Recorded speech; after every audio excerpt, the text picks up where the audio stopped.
ప్రస్తుతం మనం జగిత్యాల జిల్లా చిత్తాపూర్ గుట్టల్లో ఉన్నాం. దీని వెనకే పెద్ద పరుపుల గుట్టలు కూడా ఉంటాయి. ఇక్కడే గతంలో అన్నలు పెట్టిన కోట. జనజీవన శ్రమంలో కలిసిన వారు పరిచయం చేసే కార్యక్రమంలో ప్రస్తుతం మనతో మాట్లాడడానికి మల్లేష్ అలియాస్ గంగన్న, అతని భార్య లక్ష్మి అలియాస్ రాజేశ్వరి ఉన్నారు. తూరుపు కనుమలు మబ్బులు కమ్మే ఏడున్నాడమ్మో మా సక్కని వీరుడు సంతోషం, ఏడున్నాడమ్మో మా విప్లవ వీరుడు సంతోషం, ఆకాశాన రెపరెపలాడే జెండావై నాడో ఈ అతుకుల గతుకుల బ్రతుకులకు. రైతుకు జీతం ఉన్న కాడ పనికి పోయినప్పుడు అంటే అప్పటికైనా ఇప్పటికైనా ఎప్పటికైనా నాకు అది దాని మీద మమకారం అనేది తగ్గది. ఎందుకంటే నిజ జీవితంలో మనం అనుభవించి వచ్చినాం కాబట్టి రియల్ హీరో లెక్క అనిపిస్తుంది. ఎప్పుడు వచ్చారు బయటికి? ఎందుకు వచ్చారు? నా మీద 30 కేసులు పెట్టారు. జగిత్యాల కానీ ఇటు నిజామాబాద్కి మీకు అప్పుడు మంచి గట్టి పోలీసు ఎవరు? ఒకప్పుడు ఉమేష్ చంద్ర ఎట్లుండే ఈయన కూడా అట్లా ఉండే. బాన్స్వాడలో పెద్ద ఎన్కౌంటర్ జరిగింది. చర్చలు అయిపోయిన తర్వాత రాష్ట్రంలో అతిపెద్ద ఎన్కౌంటర్ ఏదైనా జరిగింది ఉందంటే మానల ఎన్కౌంటర్. తక్కలపల్లి దగ్గర అన్నం అడుకున్నాం. అన్నం అడుకొని తిని ఆయనతో నైట్ అక్కడనే ఊరి దగ్గర వండుకొని పొద్దున్న లేసి మామిడి తోటలకు వచ్చాం.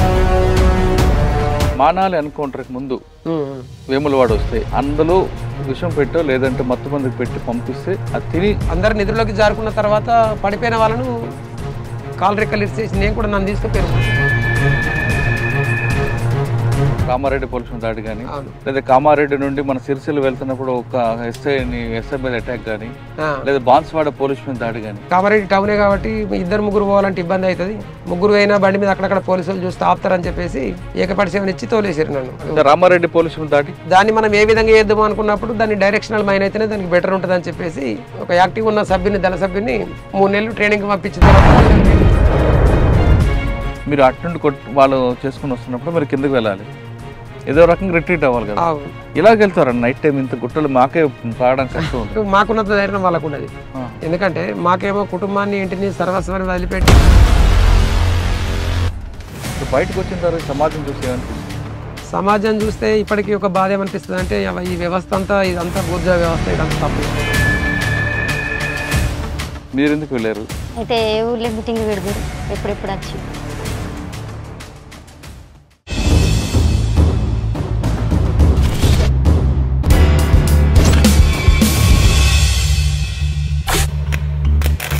Welcome to crime confessions. ప్రస్తుతం మనం జగిత్యాల జిల్లా చిత్తాపూర్ గుట్టల్లో ఉన్నాం. దీని వెనకే పెద్ద పరుపుల గుట్టలు కూడా ఉంటాయి. ఇక్కడే గతంలో అన్నలు పెట్టిన కోట. అన్నలు ఇక్కడే ప్లీనరీలు కానీ ఒక సమావేశాలు కానీ చేసేవారు. ఇప్పుడు మనం ఇక్కడ జనజీవన శ్రమంలో కలిసిన వారు పరిచయం చేసే కార్యక్రమంలో ప్రస్తుతం మనతో మాట్లాడడానికి మల్లేష్ అలియాస్ గంగన్న, అతని భార్య లక్ష్మి అలియాస్ రాజేశ్వరి ఉన్నారు. వీళ్ళు మెట్పల్లి దగ్గర నుండి గతంలో పార్టీలోకి వెళ్ళి దాదాపు 8 సంవత్సరాల పార్టీలో పనిచేసి తర్వాత బయటకు వచ్చారు. వీళ్ళు ఎందుకు వెళ్ళారు, ఎందుకు వచ్చారు, వెళ్ళిన తర్వాత అక్కడ పార్టీలో ప్రజల కోసం ఏం చేశారనే విషయాల్ని ప్రస్తుతం ఆ గతంలో అన్నలు ఉన్న పెట్టిన కోటైన ఈ గుట్టల్లోంచి వాళ్ళని అడుగుతాము. అన్న నమస్తే, అక్క నమస్తే. అక్క ఒకప్పుడు ఈ గుట్టలంటే పోలీసులు కూడా భయపడేవారు. ఈ గుట్టలు ఎందుకంటే పైన మీరుండేవారు, కింద పోలీసులు ఉండేవారు. ఈ గుట్టలు ఎక్కడం కూడా మీకు సులువు కానీ పోలీసులకు కష్టంగా ఉండేది. వాళ్ళ కింద కనబడితే చాలా మీరు ఫైరింగ్ చేసేవారు. అక్కడి నుండి అటు మీరు పారిపోయేవారు. అటువైపు పరుపులు గుట్టుంటుంది, కిందకు వస్తే జగిత్యాల కోరుట్ల అటు వెళ్ళారు. అటుగానే వస్తే ఇటు వచ్చేవారు, ఇటు నిజామాబాద్ ఇటు వచ్చేవారు. అంత పక్కా ఉండేది. ఇంకా మీ గురించి అక్క గురించి చెప్పాలంటే మీ ఇద్దరు గతంలో పార్టీలో పనిచేసినప్పుడు ఇదే ప్రాంతంలో ఎక్కువగా ఎన్కౌంటర్లు జరిగేవి. ఈ ప్రాంతం అనేది మా నక్సల్స్కి పెట్టిన కోట. ఇది ఇక్కడ నుంచి పోలీసులు రావడం అన్నా కష్టమే, వచ్చిన తర్వాత బయటికి వెళ్ళడం కూడా కష్టమే. అంత పట్టున్న ఏరియా. తర్వాత క్రమేపీ ఎందుకు తగ్గిపోయింది?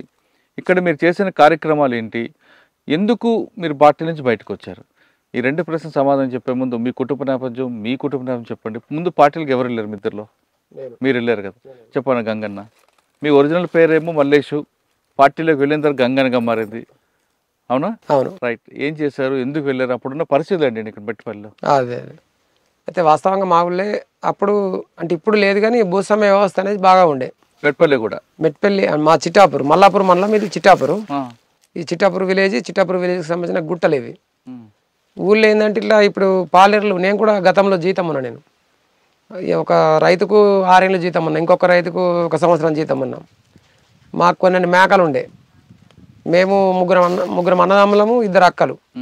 అంటే మొత్తం మా కుటుంబం 5 ముగ్గురు అన్నదమ్ములము, 2 అక్కలు, అంటే మొత్తం 5 మేము. సాలిసాలని పరిస్థితి, జీతం ఉన్నాం.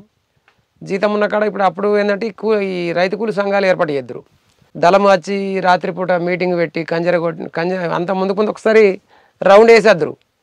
అంటే అన్నలం వచ్చినామన్నట్టుగా చాటింపు చేసినట్టుగా ముందు కంజర పట్టుకొని తిరిగి పలాని కాడ బస్ స్టాండ్లో మీటింగ్ పెడతాం రాలి అని చెప్పుకుంటారు. చెప్పుకుంటూ వచ్చిన తర్వాత గుంపులుగా అందరం అప్పుడు ఈ టీవీలు కానీ సెల్ ఫోన్లు కానీ ఇటువంటి వ్యవస్థ అప్పుడు లేకుండే. అప్పుడు అన్నలు అంటే పాటలు అంటే అందరం కూడా ప్రతి ఒక్కళ్ళు అసలు ఎవరు కూడా వట్టి ఉండేటోళ్ళు కాదు. ముసలిళ్ళ కాడికెళ్ళి చిన్నపిల్లల కాడికెళ్ళి ప్రతి ఒక్కళ్ళం ఆడ మాకు అది రాయసిన గుడి అంటారు. ఇప్పుడు గుడి ఉన్నది.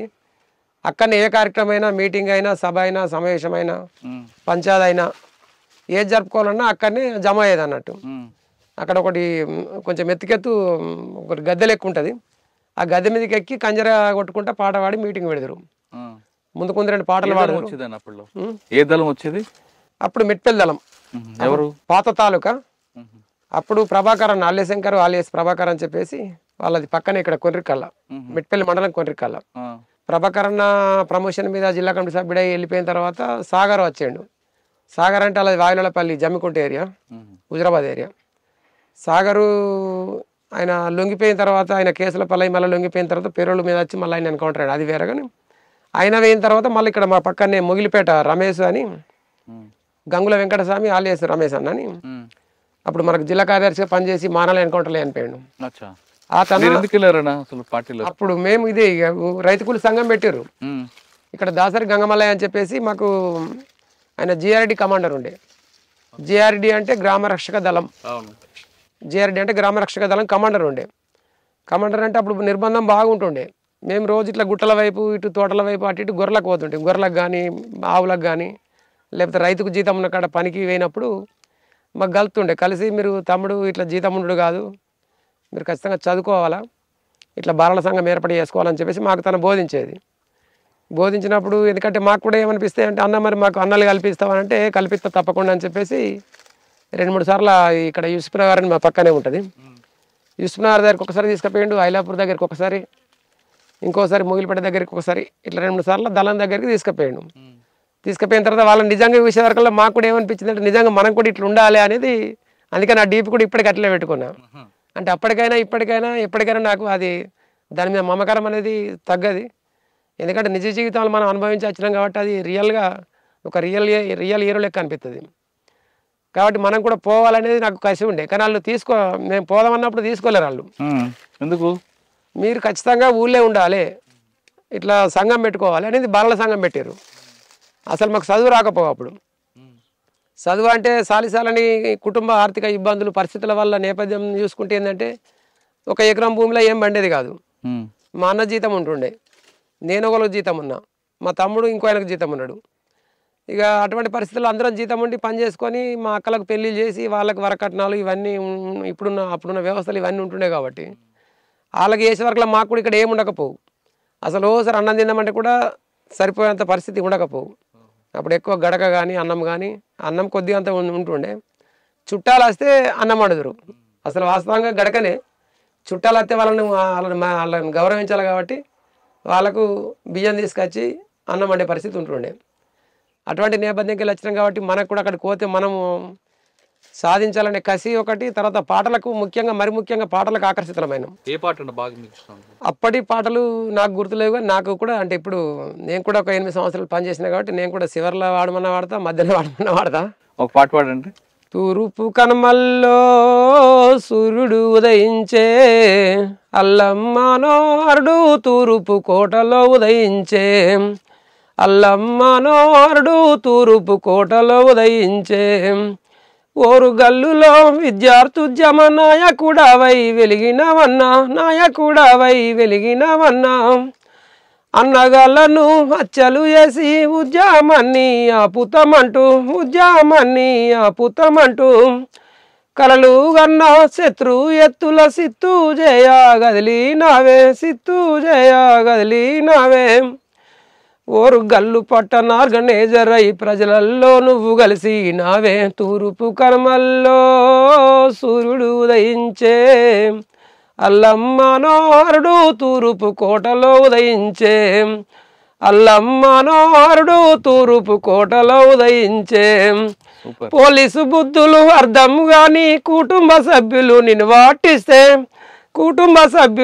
వాటిస్తే అదరాలేదే బెదరాలేదే తడబడలేదే తొందరపడలేం నీ జీవితమే విప్లవానికే అంకితమంటూ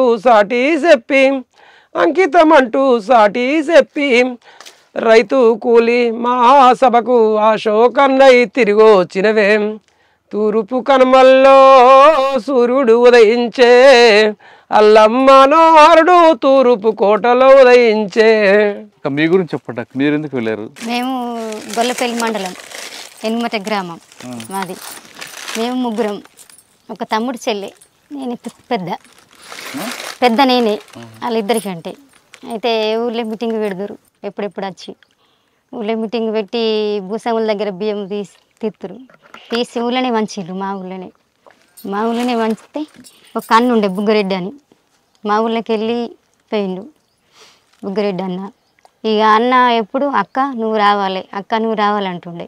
అయితే అన్న నేను ఇప్పుడు రాను, మా వాళ్ళు చిన్నగా ఉన్నారు, తమ్ముడు చెల్లె చిన్నగా ఉంది, రానంటే ఖచ్చితంగా అక్క రావాలి నువ్వు అని అంటుండే. అన్నప్పుడు తర్వాత అన్న పోయిండు, బియ్యం పంచిండు అన్ననే. అదే ఊళ్ళే బియ్యం తీసుకున్నాడు, బియ్యం పంచిండు అన్ననే. ఎప్పుడెప్పుడు అన్నం తీసుకుపోయేది. ఇక నాకు ఎందుకంటే నేను అత్త అంటే ఏమంటారు, మా అక్క నువ్వు కొద్దిగా పని చేయాలి ఉండి అంటే నాకు పోస్టర్లు ఇచ్చేది. బ్యానర్లు కట్టి అందరూ బ్యానర్లు కట్టిన పోస్టర్లు వేసిన తర్వాత ఇక వెనకసిరి అక్క ఇక ఎందుకంటే నువ్వు ఊళ్ళో ఉంటే ఇప్పుడు మంచిగా లేదు, ఇక రా అంటే ఇక వెళ్ళినావు.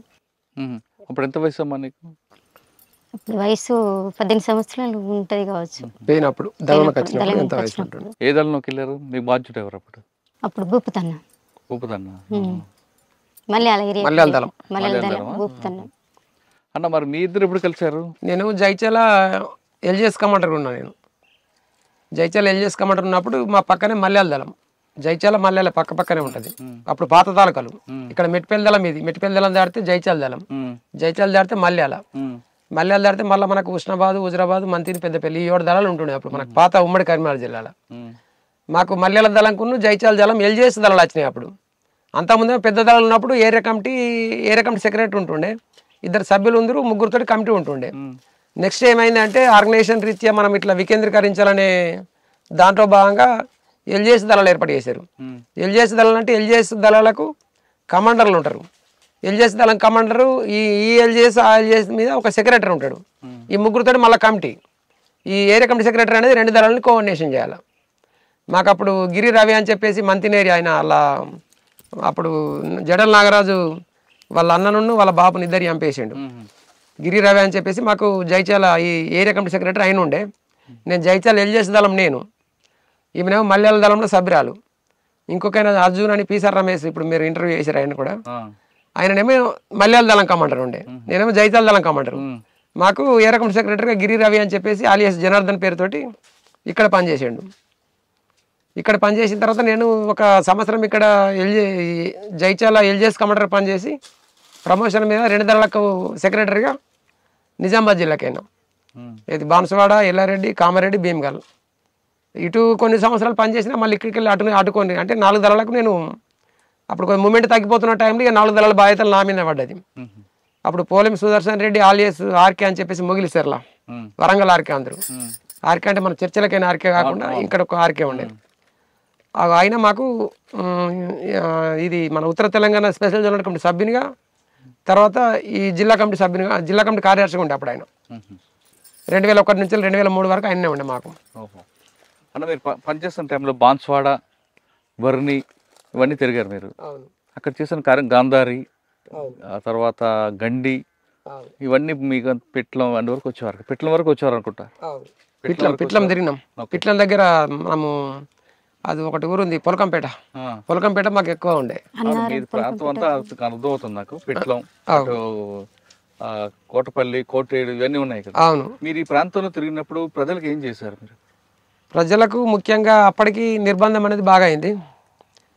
అంటే మనకు ఉన్న పరిచయస్తుల్ని మిలిటెంట్ని కానీ సానుభూతి పరులు కానీ పిలుచుకొని లీగల్ అంటే మనకు ఎక్కడికైనా అసలు ఈ సెల్ ఫోన్ వ్యవస్థ అనేది అభివృద్ధి అవుతుంది కాబట్టి ఆ టైంలో మనము కొద్దిగా మనం మీటింగ్ పెడదామన్నా మనకు పెట్టని పరిస్థితి ఉంటుండే వాస్తవంగా. కామారెడ్డి ఏరియాలో మన గాయత్రి షుగర్ ఫ్యాక్టరీ ఉంది కాబట్టి జంగల్ కూడా అక్కడ తక్కనే, ఏది నిజామాబాద్ జిల్లా కామారెడ్డి ఏరియాలో. కాబట్టి చెరుకులలో ఎక్కువ ఉండేది. మేము చెరుకులలో ఉండి నైట్ పూట సాయంత్రం పూట ఊరి దగ్గరకు పోయి మనకు పరిచయం ఉన్నటువంటి వాళ్ళని పిలుచుకొని ఏమన్నా ఇప్పుడు మహిళల సమస్యలు కానీ, వరకట్నం సమస్య కానీ, లేకపోతే భార్య భర్తలు విడాకుల సమస్యలు కానీ, లేకపోతే ఎవరన్నా వేధింపుల ఇది మన భూస్వాములు పెత్తందారులు ఉన్నటువంటి వాళ్ళని హెచ్చరించే అటువంటిది కానీ, ముఖ్యంగా మనకు గాయత్రి షుగర్ ఫ్యాక్టరీ ఉండే కాబట్టి దాని మీద మేము అంటే ఎప్పటికప్పుడు రేట్లు పెంచాలనే విషయంలో అది చేస్తుంటే. ఇంకోటి కామారెడ్డి కళ్ళు డిపో ఉంటుండే, వాళ్ళని కూడా వాళ్ళకు ఈ కల్తీ కళ్ళు కాకుండా నాణ్యమైన కళ్ళు అందించాలని చెప్పేసి, తర్వాత వాళ్ళకు ఈ కళ్ళు సేకరించే సందర్భంగా వాళ్ళకి సరైన రేట్లు ఇస్తలేరని చెప్పేసి దాని మీద కూడా మేము పిలుచుకొని మాట్లాడుతుంటే. కానీ మీరు పని చేస్తున్న టైంలోనే కామారెడ్డి పోలీసు దాడి కానీ, లేదా కామారెడ్డి నుండి మన సిరిసిల్ల వెళ్తున్నప్పుడు ఒక ఎస్ఐ మీద అటాక్ కానీ, లేదా బాన్స్వాడ పోలీస్ మీద దాడి కానీ, ఈ మూడు మీరు ఉన్నారా? నేను 2001 నుంచి 2003 వరకు, అంటే 2001 ప్రారంభం నుంచి 2003 ఏప్రిల్ 25 తారీఖు దాకా నేను పార్టీలో ఉన్నా. కామారెడ్డి అది బాన్స్వాడ కామారెడ్డి ఎల్లారెడ్డి భీమ్గల్ ఆ ఏరియాలో పనిచేసినాం. ఆ టైంలో మేము చేసింది ఏంటంటే కామారెడ్డిలో నేను ఒక్కొనే పోయినా. ఏది మన పెంటయ్య అని ఐడిపాటి కానిస్టేబుల్ ఉండే, ఐడిపాటి కానిస్టేబుల్ పెంటయ్య మాకు సానుభూతిపరుడు బైక్ మీద తీసుకుపోయాడు. ఏకపాటి సేవ మా అప్పుడు పోలీస్ సుదర్శన్ రెడ్డి మాకు ఏ రకం మన జిల్లా కార్యదర్శి ఉండే కాబట్టి అది కామారెడ్డి టౌనే కాబట్టి 2-3 పోవాలంటే ఇబ్బంది అవుతుంది. 3 అయినా బండి మీద అక్కడక్కడ పోలీసులు చూస్తే ఆపుతారని చెప్పేసి ఏకపాటి సేవని ఇచ్చి తోలేసారు నన్ను. తోలేస్తే నేను పోయి ఇల్లు చూపెట్టిండు. ఇల్లు చూపెట్టిన తర్వాత అది తీస్తే అది పటాకి వేసేది ఉన్నది వెళ్ళలేదు లడక్కన. వెళ్ళకపోగానే ఆయన అలర్ట్ అయ్యండి. ఎవరు అంటే నేను పెంటయ్య మీతో మాట్లాడింది సార్, పెంటన్నా సార్ అని ఇట్లా మేము పిలుచుకునే వరకు ఆయన అప్పటికే బూలు పడి భయపడి ఆయనతో పోయి బాత్రూంలో దాక్కున్నాడు. దానికి వెళ్ళకపోగానే దాని మీకు దుంకి ఆయనతో పోయి ఇల్లంతా లింక్ అటు ఇటు చేస్తే ఎక్కడ కనిపించలేడు. ఆ డోర్ వేసుకున్నారు. 2-3 కాల్పులు జరిపి ఆయనతో 5-10 నిమిషాల కథం పోలీస్ జీప్ సైరన్ మోకుంటూ వస్తుంది. వెంటనే మళ్ళా బండి స్టార్ట్ మీద ఉంచిండు ఆయన, ఏది మమ్మల్ని తోక పేరు అయినా 2 వీలర్ బైక్ మీద స్టార్ట్ మీద ఉంచిండు. ఆయన వెంటనే మళ్ళీ రిటైర్డ్ అయ్యి వెళ్ళి రావడం జరిగింది. ఆయన తప్పించుకున్నాడు. ఆ విధంగా ఆయన తప్పించుకున్నాడు. కానీ గంభీరావుపేట కూడా అటాక్ అయింది కదా. గంభీరావుపేట అటాక్ అంటే సిరిసిల్ల దళం మీది కదా?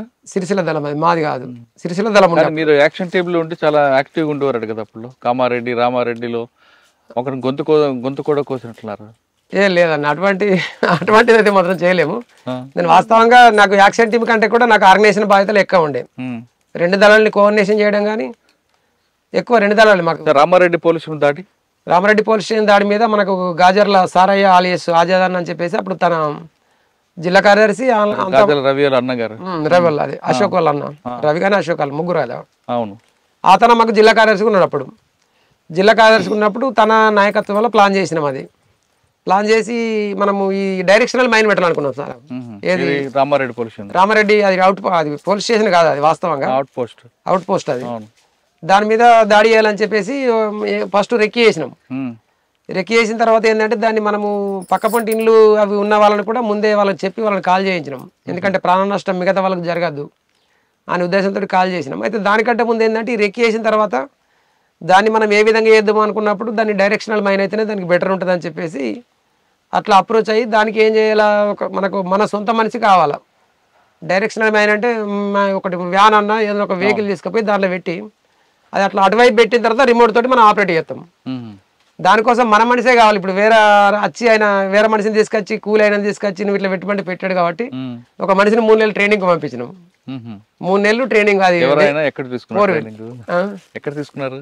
అది వాస్తవంగా జిల్లా కమిటీకి తెలుసు. నేను ఏరియా కమిటీ సెక్రటరీ కాబట్టి అది అటువంటి కొన్ని మాదాలకు టెక్నికల్ సమస్యలు ఉంటాయి కాబట్టి చెప్పారు. అది ఒక మనిషిని ఆయనను ఒక యాక్టివ్ ఉన్న సభ్యుని దళ సభ్యుని 3 నెలలు ట్రైనింగ్ పంపించిన తర్వాత ఆయన ట్రైనింగ్ పొంది వచ్చిన తర్వాత ఇక వెహికల్ మాట్లాడుకొని దానిలో డైరెక్షనల్ మైన్ ఏర్పాటు చేసి రామారెడ్డి పోలీస్ స్టేషన్ పేల్ చేయాలనుకున్నాం. ఈ పేల్ చేసే కంటే ముందు సదాశివనగర్ నుంచి ఒక రోడ్ వస్తుంది, అవును. దాన్ని బ్లాక్ చేయాలా. కామారెడ్డికి వెళ్ళి ఒక రోడ్ వస్తుంది, దాన్ని బ్లాక్ చేయాలా. ఇక్కడికి వెళ్ళి మాచారెడ్డికి వెళ్ళి ఒక రోడ్ వస్తుంది, దీన్ని బ్లాక్ చేయాలా. ఈ 3 అక్కల 3 స్కౌట్లు ఉన్నాం మేము. నా బాధ్యత ఏంటంటే కామారెడ్డి వైపు నుంచి వచ్చే స్కౌట్కు నేను బాధ్యుని. ముగ్గురు ఒక టీం, నాకు టీం ఇచ్చారు. టీం ఇచ్చిన తర్వాత అక్కడ మేము అది రోడ్డుకు కింద ఇవి ఉంటాయి కదా, ఇది కలవాటు కింద మా మందు పాత్ర పెట్టుకొని ఉన్నాం మేము. అంటే అదనపు బలగాలు రాకుండా నివారించడం కోసం దీన్ని దాడిని సక్సెస్ చేసుకొని ఆయుధాలు తీసుకొని పోవాలి. అంటే మా ఉద్దేశం అప్పుడైనా ఎప్పుడైనా వాళ్ళు కూడా పోలీసులు కూడా చాలామంది కింది స్థాయికి వెళ్ళి ఉన్నటువంటి వాళ్ళని చంపాలని ఉద్దేశం కాదు. మనం డైరెక్షనల్ మైన్ వేల్చిన తర్వాత ఆయుధాలు సీజ్ చేసుకుని వెళ్ళిపోవాలని చెప్పేసి పర్స్పెక్టివ్. ఆ ఉద్దేశంలో భాగంగానే మాకు అప్పుడు వాకిటాకీలు ఉండే. అప్పుడు ఈ కొద్దిగా టెక్నాలజీ పెరిగింది, ముందు లేకుండే కానీ అప్పటికి వాకిటాకీలు వచ్చినాయి. ఈ 3 స్కౌట్లకు 3 వాకిటాకీలు ఇచ్చారు.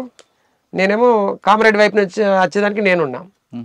ఇక మాచారెడ్డి మనకి ఇక్కడ సదాశివనగర్కి వచ్చేది ఇంకో టీం ఉన్నది, మాచారెడ్డికి వెళ్ళి వచ్చేది ఇంకో టీం. ఇది రామారెడ్డి అనేది మధ్యన ఉంటుంది. దాన్ని చేసిన తర్వాత అది ఆయన వెహికల్ వచ్చి అక్కడ ఆపంగానే ఎట్లయినా వాళ్ళు ఎవరు ఎందుకు ఆపుతారు బండి ఏదని వాళ్ళు పోలీసులు కీకలేస్తారు. కీకలేసినప్పుడు ఇక దిగి వెళ్ళి రావాలా. వెళ్ళి వచ్చినప్పుడు వాళ్ళు కాల్పులు జరిపితే చనిపోతారు కాబట్టి మనల్ని కూడా వెనక బందుకుండి వీళ్ళు కాల్పులు జరుపుతారు. ఆయన రక్షించడం కోసం వీళ్ళు కాల్పులు జరపాలి, అది ప్లాన్. కాల్పులు జరిపి ఆయన దిగే టైంలో ఆయన పోలీసులు ఎవరు బండి ఎందుకు ఎడుతున్నారు, ఎవరు తీర లొల్లి పెట్టారు. వాళ్ళు లొల్లి పెట్టిన తర్వాత దిగి ఆయనతో ఇటు ఊరికి వచ్చే టైంలో వాళ్ళు కాల్పులు జరిపారు, మనల్ని కూడా కాల్పులు జరిపారు. కాల్పులు జరిపిన బండి మనం అనుకున్న కరెక్ట్ దానికి ఏ పొజిషన్లో అయితే పెట్టాలో కొద్దిగా ముందరికి అయింది. అది బండి ముందరికి అయిన తర్వాత మనవాడు మన దగ్గరికి వచ్చిన తర్వాత ఆపరేట్ చేస్తే అది మొత్తం అది బ్లాస్ట్ కాలేదు. బ్లాస్ట్ కాకుండా కొద్దిగా ఒక మూల ధ్వంసమైంది. ఇక లొల్లి కీకలేసుడు చేసుడు వాళ్ళు కాల్పులు జరిపిర్రు. అది సక్సెస్ అయ్యి ముందుకు మొత్తం ధ్వంసం అయితే మనం కాల్పులు జరుపుకుంటే వెంటనే పోయి అక్కడ ఉన్న టీము ఆజాదన నాయకత్వంలో ఉన్న టీం పోయి మొత్తం కాల్పులు జరిపి ఆయుధాలు సీజ్ చేసుకోవాలి వాస్తవంగా. తర్వాత ఇక వాకిటాకిళ్ళల్లో అది దాడి పేలైంది రమ్మని చెప్పేసి మాకు కవర్ చేశారు. కవర్ చేసిన తర్వాత మేము ఇక మళ్ళీ దీన్ని అంటే మాకు ఎవరైనా కానీ దాడి పేలైనా మనం అవసరం ఉంటేనే పోలీసులు వచ్చిన పేల్చాలి, మనకు ఇది మందుగుండు సామగ్రి అనేది దొరకదు, దాన్ని తీసుకురమ్మని చెప్పారు. కానీ మనం దీనికి ఉండబోడు మళ్ళీ ఇంత దూరం ప్రయాణం చేసుడు అని చెప్పేసి అది అక్కడనే మేము దాన్ని వేలు చేసి వచ్చినాం. ఇక కలవాటు వేలు చేసి వచ్చినాం, రోడ్డును ధ్వంసం చేసి కలవాటు వేలు చేసి వచ్చినాం. ఇక వేలు చేసి వచ్చి మళ్ళీ ఇక మేము అందరం మధ్య అడవులలో ఆర్వీ ప్లేస్లో కలుసుకున్నాం. దానికి రామారెడ్డికి మధ్యమల్లకు దగ్గరనే ఉంటుంది.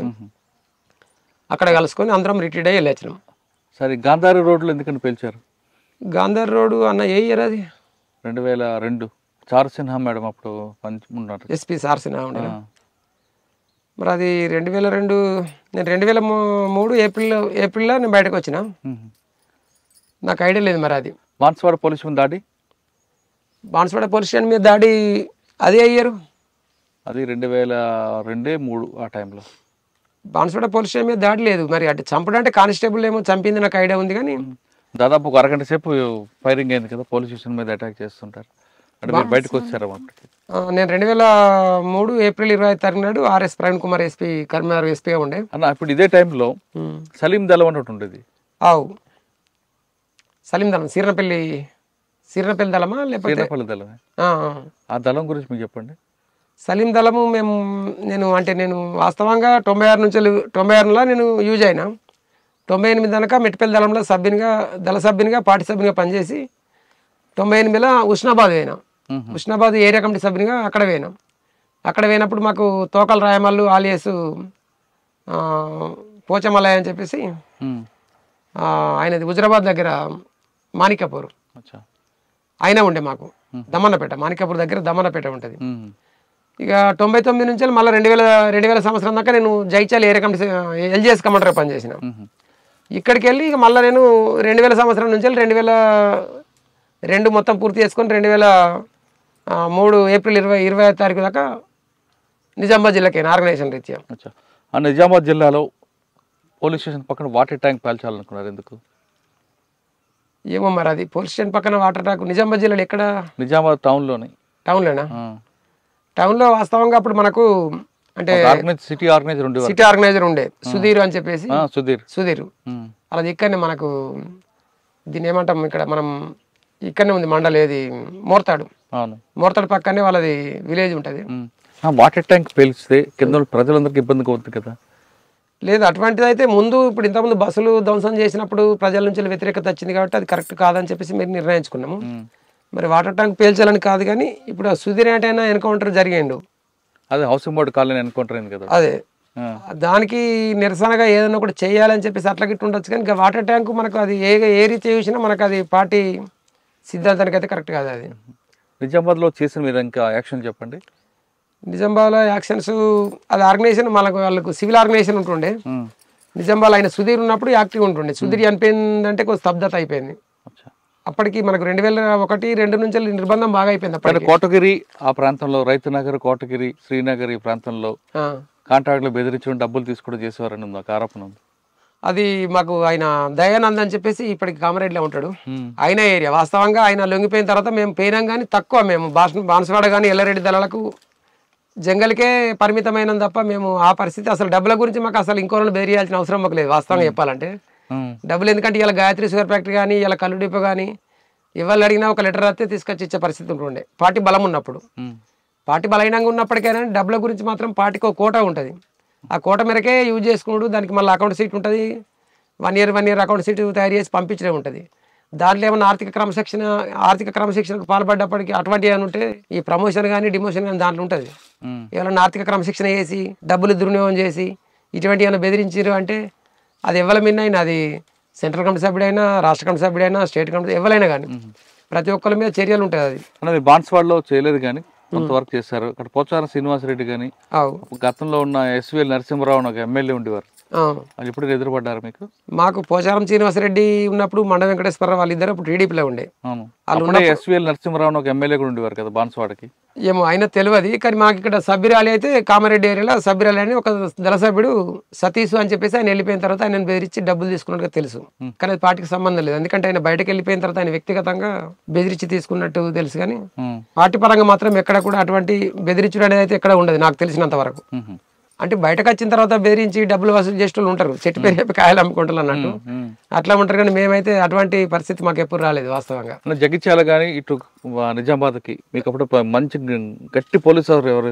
మాకు ఇక్కడ అప్పుడు మాకు అంటే వాస్తవంగా అప్పుడు నల్లి ప్రభాత్ ఉన్నప్పుడు కొద్దిగా బాగా ఉండే. ఇప్పుడు మల్లన్నపేట ఎన్కౌంటర్ ఆయన ఆయంలో ఉన్నప్పుడు జరిగింది. నల్లి ప్రభాత్ ఉండే, తర్వాత ఎస్పీ బాలసుబ్రహ్మణ్యం ఉండే, అప్పుడు ఏఎస్పీ ఉండే, ఎస్పీ కాదు కానీ జైచాల ఏఎస్పీ ఉండే. ఇక తర్వాత ఆర్ఎస్ ప్రవీణ్ కుమార్ వచ్చినప్పుడు ఇది ఏదో ఆయన ఏదో కార్యక్రమం తీసుకున్నాడు, నాకు ఐడియా వస్తలేదు. కానీ అమ్మ పిలుస్తుంది కాకుండా ఇంకోటి ఏదో జనం కోసం మనమా, మనం కోసం జనమా, లేకపోతే ఏదో ఆపరేషన్ సంజీవన, ఆపరేషన్ సంజీవన కావచ్చు. ఆ కార్యక్రమంలో ఇబ్బంది పడారా పార్టీకి?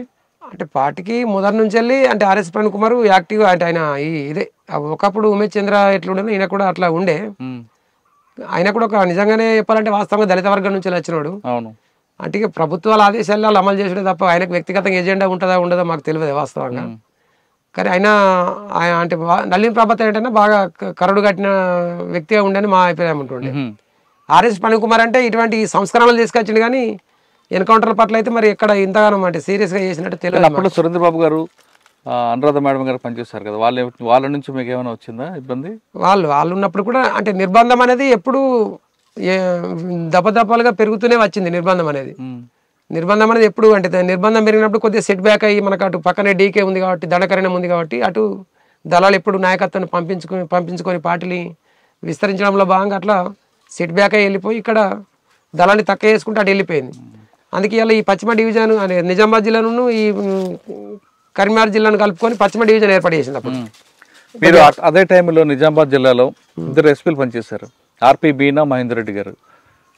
వాళ్ళ టైంలో మీకు నిర్బంధం పెరిగిందా? అండ్ ఆర్పి మీనా టైంలో ఎక్కువ ఎన్కౌంటర్లు ఉన్నాయి కదా. ఆర్పి మీనా అప్పుడు నేను లేను, అప్పటికి అంటే నేను అక్కడ లేను, నిజామాబాద్ జిల్లా లేను.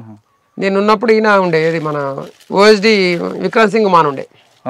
ఓఎస్డి విక్రమ్ సింగ్ మాన్ ఇక్కడ కరీంనగర్లో వేసి అక్కడికి వచ్చింది. మళ్ళీ ఓఎస్డి విక్రమ్ సింగ్ మాన్ ఉండే, ఇంకొక ఆయన పేరు డిహెచ్ చౌహాన్ అని ఉండే. అప్పుడు డిహెచ్ చౌహాన్ నిజామాబాద్ చేయలేదు, ఆయన కరీంనగర్ చేశారు. ఆయన మరి శంకాప్రత బాక్ష ఏదో పేరు బాక్షి ఆయన ఉన్నప్పుడు మేము లొంగిపోయింది. అప్పుడు 2003లో ఆయన ఉండే. అప్పుడు సరేనా, నిజామాబాద్ ఆ ప్రాంతంలో బాన్స్వాడలో ఒక పెద్ద ఎన్కౌంటర్ జరిగింది, సలీం ఎన్కౌంటర్ బాన్స్వాడ దగ్గరలో. దాని గురించి మీకు తెలుసా? అప్పటికి నేను ఉన్నప్పుడు కాదు, అంతకంటే ముందే అది సలీం ఎన్కౌంటరు. కానీ నాకు ఐడియా ఉంది ఏంటంటే మనకు ఈ మన ఐలన్న అని చెప్పేసి జిల్లా కమిటీ సభ్యుడు ఉండే. జిల్లా కమిటీ సభ్యుడిని ఐలన్నను ఈ భీమగాళ్ళు ఏరియా కమిటీ కార్యదర్శి ఉండే, జిల్లా కమిటీ సభ్యుడు ఉండే. ఆయన ఒకటి రెక్కి కోసము పంపిస్తే ఇక్కడ మన పక్కనే మోర్తాడు మండలము అది ఏరుగట్ల ఆయన బద్దం రాజిరెడ్డి అని చెప్పేసి ముందు నుంచి నమ్మకంగా ఉంటుండే మనకు. ఆయననిచ్చి మనం రెక్కి వేయడం కోసం పంపించినాం. పంపిస్తే తీసుకుపోయి ఇక్కడ మిట్పిల్ల హోండా షోరూమ్ దా వెనక ఉండి పోదామన్నా, ఇక్కడ ఉండు నేను ఇక్కడికి పోయేస్తా, ఇది వెహికల్ అరేంజ్ చేసుకుని పోదామని చెప్పేసి డైరెక్ట్ పోలీసులను తీసుకొచ్చి పట్టించింది అయితే తెలుసు. ఇక అతిపెద్ద ఎన్కౌంటర్ అంటే మానాల ఎన్కౌంటర్. మానాల ఎన్కౌంటర్ ఎక్కడ అప్పుడు? మానాల ఎన్కౌంటర్ నేను బయటకు వచ్చారు. ఆ ఎన్కౌంటర్ గురించి చెప్పండి. మానాల ఎన్కౌంటర్ వాస్తవంగా చర్చలు అయిపోయిన తర్వాత రాష్ట్రంలో అతిపెద్ద ఎన్కౌంటర్ ఏదైనా జరిగింది ఉంది అంటే మానాల ఎన్కౌంటర్. అవును. అంటే మానాల ఎన్కౌంటర్కి ముందు మాకు ఒకటి ఇక్కడ పొద్దుంతా 3 సార్లు ఎన్కౌంటర్ అయింది. లేకపోతే నేను కూడా దానిలో ఉండేవాడిని కావచ్చు. నేను వాస్తవంగా 2003 వచ్చినప్పటికీ చర్చల పీరియడ్ టైంలో అప్పుడు నేను మళ్ళీ పోయినా. అవునా? రెండోసారి పోయినా. నాకు ఇక్కడ ఉన్న ఒత్తిళ్ళు ఇబ్బందులతోటి ఇక లోపల బాగుంటుంది అదే అట్లా అనుకొని రెండోసారి చర్చల పీరియడ్ పోయినా కానీ సివిల్ డ్రెస్సే ఉండే నా దగ్గర. ఒకప్పుడు SLR ఉండే కానీ తర్వాత 302 ఇచ్చారు. 302 రైఫిల్ ఇచ్చారు. 303 రైఫిల్ ఇచ్చిన తర్వాత 303 రైఫిల్ పట్టుకొని సివిల్ డ్రెస్ లో ఉన్నా నేను. ఆ చర్చల పీరియడ్ ముగిసి చర్చ ఇక వాళ్ళందరూ ముగ్గురు ఎవరైతే ఆర్కే సుధాకర్ ఈ గణేష్ అన్న వీళ్ళు ముగ్గురు చర్చలకైన వాళ్ళు రిటర్న్ మర్రి వచ్చిన తర్వాత మళ్ళీ నిర్బంధం అనేది అంటే అప్రకటిత యుద్ధం ప్రకటించలే. మళ్ళీ మీ మీద నిర్బంధం పెడతాము లేకపోతే అణిచివేస్తాము ఇట్లా అని ప్రకటించలేదు. విధానపరమైన నిర్ణయం కాకుండా నిర్బంధం అనేది ఉంది. మేము దాన్ని అంత సీరియస్గా ఇట్లా అవుతుందని మేము కూడా అనుకోలేము. ఇక్కడ కొరట్ల మండల దగ్గర నాగులపేట అవతల ఇంకోటి తక్కలపల్లి ఉంటుంది. తక్కలపల్లి కూడా ఒక మామిడి తోటలు ఉన్నాం. ప్లేన్ ఏరియా, జంగల్ లేదు. మామిడి తోటలు ఉంటే మామిడి తోటలో ఉన్న తర్వాత వాళ్ళు అది పొద్దున వాళ్ళు మేము ఏం చేసినామంటే మామిడి తోటలో ఉండే కంటే ఒక రోజు ముందు దళిత వాడలకు పోయి అన్నం అడుక్కున్నాం. అందరినీ ఎవరిలో అన్నమని చెప్పలేము కాబట్టి అన్నం కావాలి కాబట్టి అన్నం అడుక్కున్నాం. అన్నం అడుక్కుంటే అందరూ ఇట్లా ఇక మేము మాకు కిటి బ్యాగులలో పల్లెలు ఉంటాయి కాబట్టి ఇట్లా అన్నం పట్టుకుంటే అందరూ మనిషికింత అన్నం వేసారు. ఇక బహిరంగానే ఒక ఎస్సీ వాడ మాది వల్ల మాల వల్ల వాడకపోయి ఆయన తక్కలపల్లి దగ్గర అన్నం అడుక్కున్నాం. అన్నం అడుక్కొని తిని ఆయనతో నైట్ అక్కడనే ఊరి దగ్గర వండుకొని పొద్దున్న లేసి మామిడి తోటలకు వచ్చినాం. మామిడి తోటలకు వచ్చిన తర్వాత వాళ్ళు పోలీసు వాళ్ళు లెంకుంటా వస్తున్నారు. వాళ్ళు కొన్ని నీళ్ళు తెచ్చుకుందామని మేము ఇక పొద్దున నీళ్ళు అవసరం కదా టీ పెట్టుకోవద్దు, అందుకు నీళ్ళు తెచ్చుకుంటామని మేము పోయేలా పోలీసు వాళ్ళు వస్తున్నారు అని చెప్పేసి అయితే మేము వెనక రిటర్న్ మర్రి వచ్చినాం. రిటర్న్ మర్రి వచ్చిన తర్వాత చూసిరు వాళ్ళు. చూసి ఎమ్మడబడ్డారు. ప్లేన్ ఏరియా కాల్పులు జరుపుకుంటా అక్కడ ఫస్ట్ అక్కడ స్టార్ట్ అయింది. అయితే తక్కలపల్లి ఇక్కడ స్టార్ట్ అయింది. కాల్పులు జరుపుకుంటే ఎమ్మడబడ్డారు. అక్కడ తప్పించుకొని వచ్చిన తర్వాత ఇక్కడ సంగం నావలపేట దగ్గర మళ్ళొకసారి పెద్ద కాలువ ఉంటుంది. పోలీసు బలగాలు అక్కడికి వస్తారు. కొరట్ల మెట్టిపల్లి అంతా దగ్గరనే కాబట్టి వస్తారు పోలీసు బలగాలు. కాలువ దాటేటప్పుడు కూడా మళ్ళోసారి ఎమ్మడబడి మళ్ళీ కాల్పులు జరిపి రెండోసారి అయింది. మూడోసారి మధ్యాహ్నం 2 గంటల టైంలో మూడోసారి ఇక్కడ కొరట్ల అవతల మనకు ఇంకోటి వెంకటపూర్ను కొరట్ల మధ్యన సాయిబాబా గుడి దాటిన తర్వాత మెయిన్ రోడ్ దాటాల. పోలీసులు అక్కడికి వెళ్ళి తడుముకుంటూ వస్తారు మమ్మల్ని పొద్దంతా. ఇక్కడికి వెళ్ళి మళ్ళీ వెహికల్ ఫోర్స్ దిగుతుంది. మేము ఆ రోడ్డు దాటి నేను పైలట్ టీంలో ఉన్నాం. ముగ్గురం పైలట్ టీం రోడ్ దాటాము. మిగతా రమేష్ అన్న వాళ్ళందరూ అడున్నారు. మధ్యలో పోలీస్ జీప్ వచ్చి ఆగింది. ముగ్గురం అయిన తర్వాత నేను ఇంకొక పద్మక్క అని చెప్పేసి ఆమె ఆ రోజు చనిపోయింది అక్కడ. నాతో పాటు ఇంకొక ఆయన పేరు ఐడియా లేదు. ఆయనకు మేమిద్దరము ముందటికి వెళ్ళిపోయినాం. ఆ పద్మక్క అప్పటికి ఉరికి దమ్ముకొచ్చి చెరుకు తోటలో వచ్చింది. చెరుకు తోటలో వచ్చిన తర్వాత ఆమెను పోలీసులు ఎమ్మడబడి ఆమెను దొరకబట్టి ఆమెను కొట్టేసారు. వాళ్ళు రమేష్ అన్న వాళ్ళు కాల్పులు జరిపిన దాంట్లో 2 పోలీసులకు గాయాలైనాయి. మా ఇద్దరు ఏమడా పోలీసు వాళ్ళు పడ్డారు. ఇటు మేము మధ్యన వచ్చి మేము దాటినాం కాబట్టి మామిడి తోట వైపు ఇటు మా ఎమ్మడబడ్డారు. ఎమ్మడబడ్డ తర్వాత ఇంకొక ఆయన తుపాకీ ఎత్తేసి ఆయన తప్పించుకొని అటు అంకల్ తిరుగుడు ఆయన తప్పించుకొని పోయాడు. నేను కొన్ని నా ఎమ్మడబడ్డారు. ఇక నేను అనుకున్నా ఇక ఎట్లయినా ఇక ఇప్పటికే నా జీవితం అయిపోయిందని నేను అనుకున్నా. జీవితం అయిపోయింది అనుకున్నా. అయితే నేను కూడా ఏం చేసినంటే ఇక ఇట్లా కాదు, ఇది వెపెన్ పట్టుకుని పోతే నడవదని చెప్పేసి ఆయన వెపెన్ పోచి ఇప్పేసి ఇక మామూలు వట్టి డ్రెస్ ఉంది కాబట్టి ఏం కాదు ఇలా ప్రజలు కలిసినప్పుడు వాళ్ళతో కలిసిపోతాని చెప్పేసి నేను ధైర్యం తెచ్చుకొని ఆ తుపాకీని పోచి ఇచ్చేసిన తర్వాత తుపాకీ దగ్గర వచ్చి కొద్దిగా టైం వాళ్ళు ఆగిసేసే వరకు మనకు ఆ టైం దొరికింది. టైం దొరుకుతుంది స్పీడ్ కొరికి మళ్ళీ రిటర్న్ మళ్ళీ రోడ్ ఎక్కినా. మళ్ళీ రిటర్న్ వచ్చి నేషనల్ హైవే రోడ్ ఎక్కిన. ఇక నా పక్కపంటే పోలీసులు పోతా ఉన్నారు లెంకుంటూ వస్తారు వాళ్ళు. ఇక మళ్ళీ ఇట్లా కూడా మరి ఎవరు ఎంత చెకింగ్ చేస్తారని చెప్పేసి మళ్ళీ వెంకటపూర్వలే వచ్చిన నేను. వెంకటపూర్వలే వచ్చి ఒక ఇంట్లో వచ్చిన తర్వాత ఆ ఇంట్లోకి కూడా వచ్చారు. నేను లోపలికి వచ్చిన వాళ్ళు బయట 2-3 కూర్చొని మాట్లాడుతారు. ఒక ఆయన వచ్చే కదా లెంకుంటే వచ్చినంటే ఎవరు సార్ అని వాళ్ళు చెప్పారు. వాళ్ళు ఇళ్ళకే వేరంటే ఆనాడు తీసుకుపోయి చంపేసేది. అగో ఆ విధంగా నేను ఆ రోజు తప్పించుకొని మళ్ళీ కొద్దిగా పోలీసులు అందరూ ఎక్కడ అయినాక ఒక 2 గంటల తర్వాత మళ్ళీ పోయి ఎస్కేప్ అయ్యి వెళ్ళిపోయాను. ఇది వెళ్ళిపోయాక ఒక 3-4 రోజులకు వీళ్ళు మళ్ళీ దళం అటే మరిపోయి మానాల్లో దగ్గర జరిగిన ఎన్కౌంటర్ ఒక 3 రోజులకు, దీనికి ఉన్న దానికి ఒక 3-4 రోజుల గ్యాప్. అంటే ఆ దళం అంతా మానాలకు వచ్చింది. ఆ దళం అంతా వెనుక అటే మరిపోయి మానాలకు వచ్చింది. మేము ఇప్పుడు దాటిన వాళ్ళమేమో నా ఎంబడి ఇంకొక మానాలకు వచ్చిన విషయం పోలీసులకు ఎలా తెలిసింది? మానాలకు వచ్చిన విషయం పోలీసుల కంటే అంతకు ముందర నుంచి వెళ్ళే పోలీసు ఇప్పుడు అక్కడ 14 తండాలు ఉన్నాయి. ఇది మానాల్లో 14 తండాలు ఉన్నాయి. అక్కడ ఒక 3-4కి కానిస్టేబుల్ ఉద్యోగం ఇచ్చి అంటే పోలీసు డిపార్ట్మెంట్ పరంగా ఉద్యోగం ఇస్తూ వాళ్ళను అక్కడనే ఉంచుకుంటూ వాళ్ళు నెట్వర్క్ పెంచుకున్నారు. అంటే వాస్తవంగా మానాలు అనేది ముందర నుంచి వెళ్ళి కేంద్రంగా ఉండే ఐలన్న ఉన్నప్పటి నుంచి కూడా. ఐలన్న ఏది ఏరియా కమిటీ సెక్రటరీగా దళ కమాండర్గా ఉన్నప్పుడు అక్కడ ఏది ఒకటి చెరువు కట్టారు, ఒకటి పెద్దది స్తూపం కట్టారు. ఇప్పటికి కూడా మీకు ఐడియా ఉంటుంది. అది మన ఆసియా ఖండంలో 2వది కావచ్చు. అక్కడ మనకు ఏది ఉద్యమకారుడు ఏది పిఓకే నాయకుడు ఆయన ఏది యాసిన్ మాలిక్ వచ్చిండు, జమ్మూ కాశ్మీర్ నాయకుడు ఉన్నాడు యాసిన్ మాలిక్.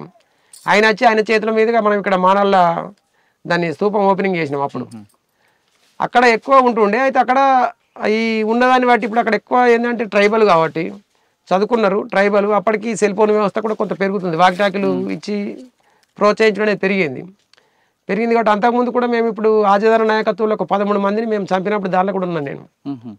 అంటే ఏది ఇటువంటి వాళ్ళని అందరినీ పట్టుకొని ఒక్కసారి ముక్కుమ్మడిగా అటు అటు మధ్యమల్ల రోడ్డు వైపు అటు సనుగుల రోడ్డు వైపు కొంతమందిని చెప్పారు కదా, 13 మందిని పట్టుకున్నాము.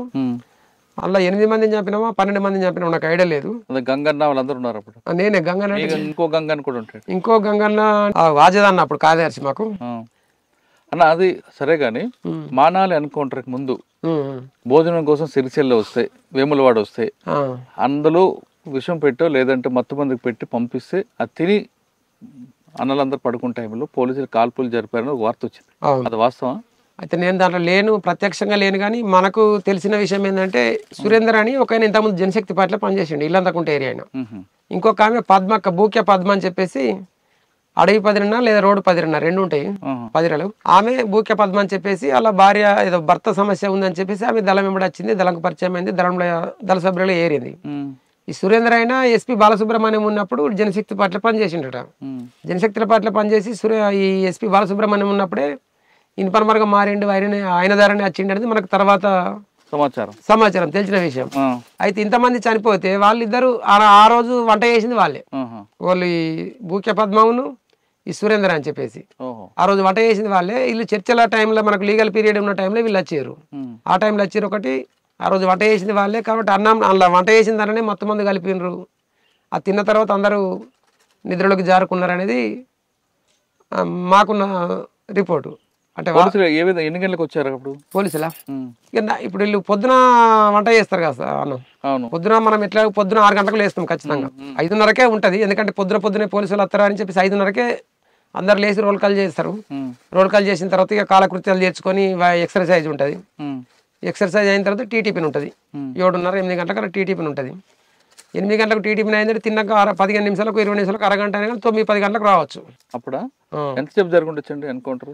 ఎన్కౌంటర్ ఏముందన్న, ఇప్పుడు వాళ్ళు అందరు నిధుల్లోకి జారుకున్న తర్వాత పడిపోయిన వాళ్ళను కాలరెక్కలు ఇరిసేసి, నేను కూడా నన్ను తీసుకుపోయారు, మృతుల్ని గుర్తింపు పట్టాలని చెప్పేసి తీసుకుపోయారు. ఇవన్నీ కాలరెక్కలు ఇరిసేసారు అప్పటికే వాళ్ళను. కాలరెక్కలు ఇరిసేసి అందరినీ ఇక చంపాలి కాబట్టి తూడగొట్టి ఎవరికే చంపేశారు. చిత్రహింసలు పెట్టి ఆనాడు 12 మంది అయితే 11 మంది మరి పెద్ద ఎన్కౌంటర్. అది చర్చలు అయిపోయిన తర్వాత రాష్ట్రంలో జరిగింది ఏదైనా ఉందంటే అది అతి పెద్ద ఎన్కౌంటర్ మానాలి ఎన్కౌంటర్. అక్క మీరు చెప్పండి అన్న, 2-3 ఎన్కౌంటర్లు చెప్పారు, ఎలా తప్పించుకున్నారు? మీరు పార్టీలో వెళ్ళారు, వెళ్ళిన తర్వాత మీరు చేసిన కార్యక్రమం ప్రజల కోసం ఏం చేశారు, యాక్షన్లు ఏం చేశారు, మీరు ఎలా తప్పించుకున్నారు? యాక్చువల్ ఏం చేసినాం కానీ ప్రజల కొరకు బియ్యం పంచినాం ఊళ్ళని. బియ్యం పంచిన తర్వాత మొత్తం తీసుకున్నారు పార్టీలకు. తీసుకున్న తర్వాత నేను పోయినాకనే ఎన్కౌంటర్ జరిగింది. సిర్లపల్లె చందోల్ దగ్గర సిర్లపల్లె ఎన్కౌంటర్ జరిగింది. ఎన్కౌంటర్ జరిగినాక తర్వాత ఆ ఎన్కౌంటర్లో ఉన్నాం. అయితే ఏమైంది, ఫస్ట్ ఒక అన్నకు మంచిగా లేదు, ఆయనను పంపించిండు. పంపించినాక ఆయన 3 రోజులు అదే గుట్టకున్నాం అన్నట్టు మేము పంపించి, ఆయనకు ఆరోగ్యం మంచిగా లేదు పంపించిండు. 3 రోజులు అదే గుట్టకున్నాం. ఆయనను తీసుకొచ్చినాక ఇక అన్నమును ఆయనే ఒకసారి వచ్చిండు. వచ్చినాక మేము ఊరు బందుకుపోయినాం. గుట్ట వైపు వాళ్ళు ఉన్నారు, మేము ఊరు బందుకుపోయినాం. ఊరు బందుకొని అన్నం తిన్నాం. అన్నం తిన్నాక తర్వాత పోలీసుల వారికి వచ్చి గుట్ట వైపు ఉన్నారు. ఉన్నాక మేము అన్నం తిని అన్నను రిసీవ్ చేసుకొని పోయినాం. పోయినాక కాలువ వైపు వాళ్ళు ఉన్నారు పోలీసులు. ఇక మేము కాలువ యువతల ఇటు రోడ్డుకున్నాం. తర్వాత ఇక మేము రోడ్డు పోయిన ఇట్లా కాలువ వైపు పోగా అక్కడికి వెళ్ళి గుట్ట వైపు వాళ్ళు ఉన్నారు పోలీసులు, కాల్పులు జరుపుతారు. ఫస్ట్ నేను ఇక ఫస్ట్ అప్పుడే పోయినాం కాబట్టి ఇక కొద్దిగా భయం ఉందా? భయం అనిపించింది ఇక, ఎందుకంటే ఫస్ట్ కదా. అట్లా కాల్పులు జరిపినాక ఇక అన్న ఏం చేసిర్రు, అక్క ఏం భయపడక ఏం కాదు, మేము ఎట్లెట్లా పోతే అట్లా రమాయంబడ అని పట్టుకపోయారు. చేతి పట్టి తీసుకొని పోయిండ్రు. పోయినాక ఇక అన్న నుండి పోయినాం. ఇక పోయినాక ఒక అన్న సంపత అన్న ఉండే ఎదురు కాల్పులనే అన్న స్టేట్గా గిట్లా ఎదురు కాల్పులకే స్టేట్గా పోయిండు. పోయే వరకు అన్నకు తోట గిన్నెలు పడ్డాయి. చెరువు వైపు అన్న ఉరికిండు. చెరువు వైపు అన్న ఉరికే వరకు చెర్లా పడ్డాడు అన్న. పడ్డాక మేము అందరం సేఫ్టీగా వెళ్ళిపోతున్నాం కావచ్చు అని మేము అనుకున్నాం. మేము వెళ్ళిపోయిన తర్వాత వేరే ఇక మేము రోడ్డు దాటి అటు గుట్ట వైపు అటు పోతున్నాం. పోగా మళ్ళా రోడ్డుకు కూడా ఉన్నారు పోలీసు వాళ్ళు. అటు బురదల చెర్ల అది ఇది పడి మేము పోతున్నాం. పోగా ఇక పోయినాక మేము వేరేకి పోతున్నాం. పోగా 3 రోజులకు ఒక అన్న తుపాకీ అడెత్తేసి విజయ్ అన్న ఉండే, ఫస్ట్ పైలట్ అయింది అన్నని. అన్న తుపాకీ అడెత్తేసి వెళ్ళిపోయిండు. ఇక సంపత అన్న తోట పడ్డది. అదే మంట చెప్పిన చెర్ల పడ్డాడు అన్న. తెలియదు ఇక అన్న చనిపోయిండని కూడా తెలియదు మాకు. ఇక మేము అందరం సేఫ్టీగా పోయినాం కదా అని మేము పోయినాం. మీరు ఎక్కడికి వెళ్ళారు? అటు గుట్ట వైపు వాళ్ళు ఉన్నారు పోలీసులు. అటు వెళ్ళక ఇటు వెళ్ళినాం అన్నట్టు ఊరు వైపు వెళ్ళి ఊళ్ళకి పోలే. ఇక ఊళ్ళో కూడా ఉన్నారు ఇంకా అని పోలేదు. పోక ఇటు వేరే ఇట్లా పొలాలకు వెళ్ళి పోయినాం. పొలాలకు వెళ్ళి ఇట్లా అని మా వైపు ఇటు అది ఎనుగుమట్ట అని ఉంది, అటు గుల్లకోట వైపు ఇటు వచ్చినాం. అటు వచ్చి ఆడున్నాం. ఆడుండి ఇక 3 రోజులకు ఇక మేము ఇట్లా పెట్టుకుంటాం అన్నట్టు. అప్పండి పలాని కడికి రావాలి పెట్టుకుంటాం అన్నట్టు. పెట్టుకుంటామంటే 3 రోజుల తర్వాత ఇక మేము పెట్టుకున్న తర్వాత రాలేదు. ఒక అన్న మా ఊళ్ళో అన్న పిలిపించుకొని ఇట్లా ఏం జరిగింది ఏం కథ అంటే, అన్న ఎవరు చనిపోయినరు అంటే ఇప్పుడు రైతులు ఉంటారు కదా, రైతులు పోయే వరకు శవం 3 రోజుల తర్వాత తేలింది. తేలినాక ఎవరు అంటే ఇప్పుడు అర్జున్ అని ఉన్నాడు, ఇప్పుడు రమేష్ అర్జున్ చనిపోయింది అని పోలీసు వాళ్ళకి అర్థమైంది. అర్జున్ కాదు సంపతన్న. అయితే ఇక వాళ్ళు పేపర్కి ఇచ్చారంట అర్జున్ అని పేపర్కి ఇచ్చారు. అర్జున్ కాదని మళ్ళీ తిరిగి అర్జునే నేను కాదు సంపతి ఇట్లా వేరే అన్నది ఎవరు హుస్నాబాద్ ఏరియా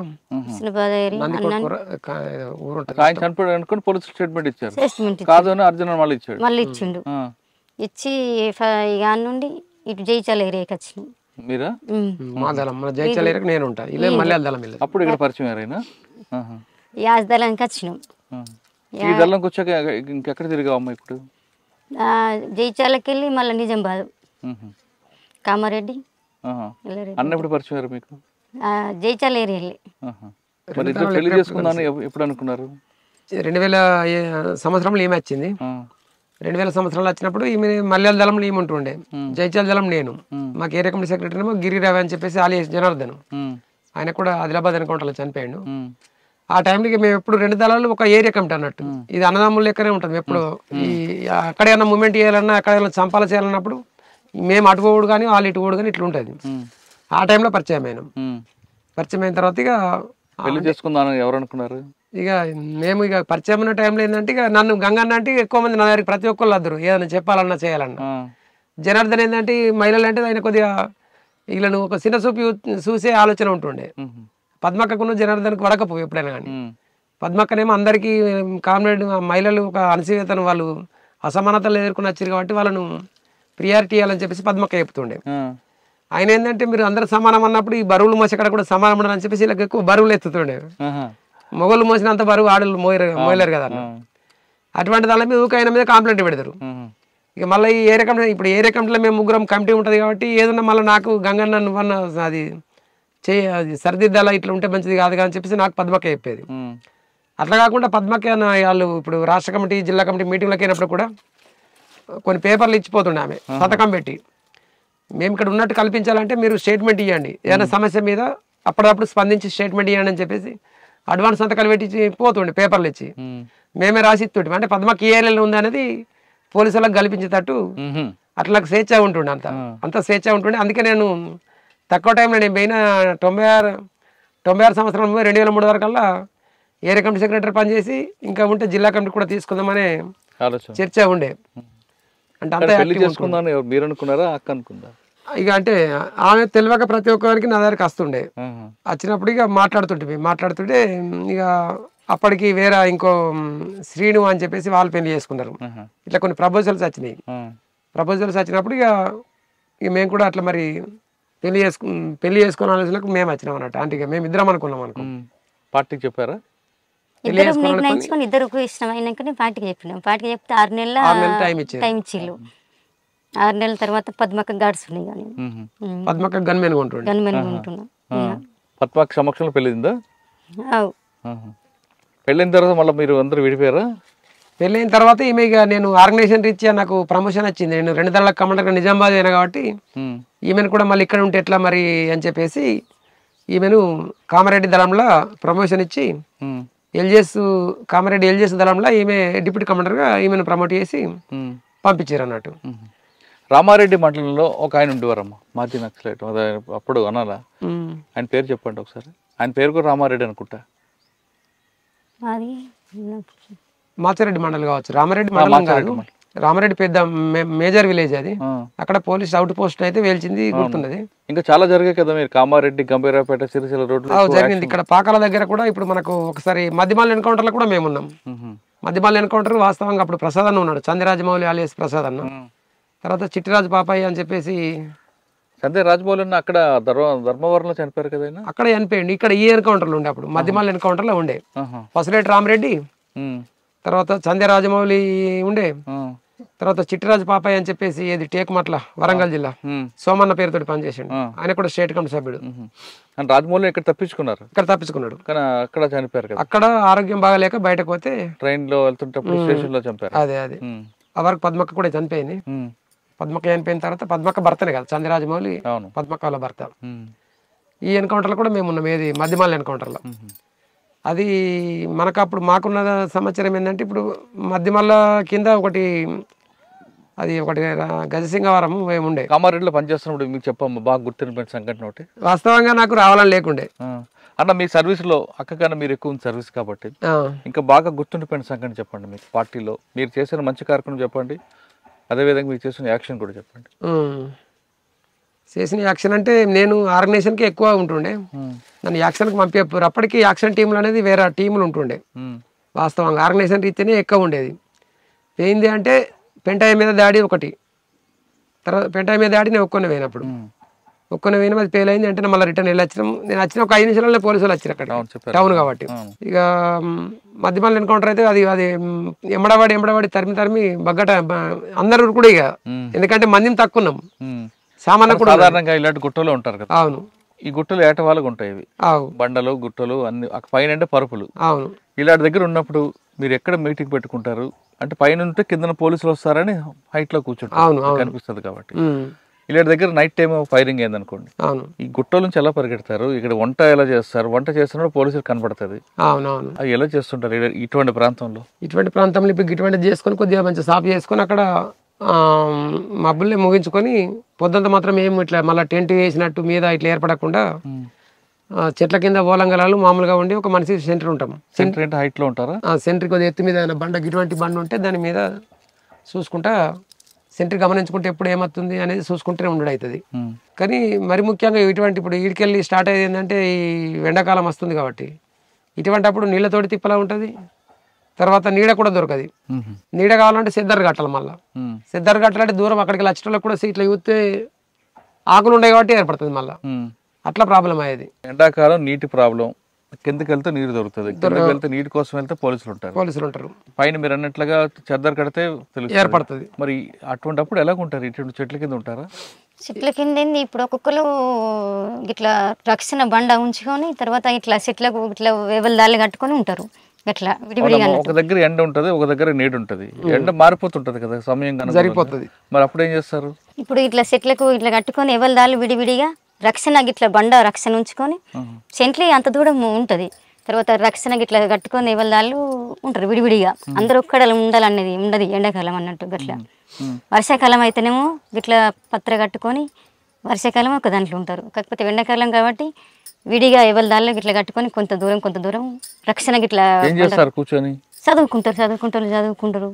సెంట్రీ ఉంటారు, సెంట్రీ వంట చేస్తారు, వంట డ్యూటీ పడ్డప్పుడు వంట చేస్తారు, వంట చేస్తారు.